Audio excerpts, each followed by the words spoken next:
If you were to start something from zero in India today, where would you put most of your time?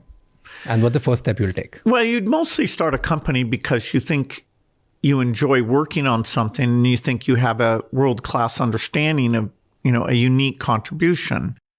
For me, that was software.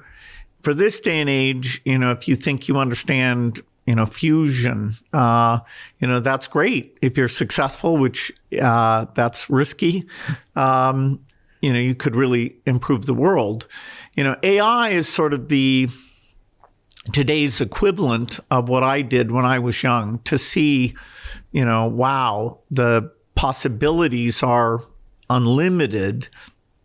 And so, I'd probably be doing one of these new AI companies if I was starting out today.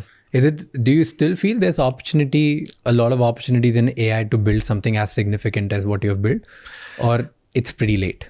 Well, the big companies are putting a lot of money into it. And the number of companies globally is huge. I mean, many people didn't even know these Chinese companies were doing all this work, and yet, some of the best results over the last 6 months have come from 3 or 4 of the models there.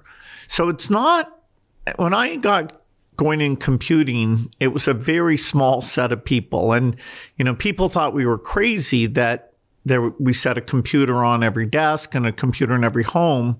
And that just seemed strange to people because they couldn't see they didn't get software, and they didn't get the exponential improvement of the chips was making computing, basically free.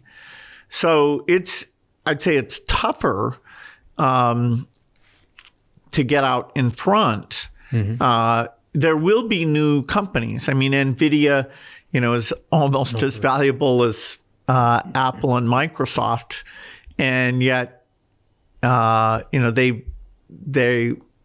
came into prominence only really in the last 5 or 6 years, although they're about 15 years old. So there are opportunities, and there will be some new companies that use AI to achieve unbelievable success, but it'll be, 2 or 3 out of 10,000. And, would I be able to do that again? Hard to say.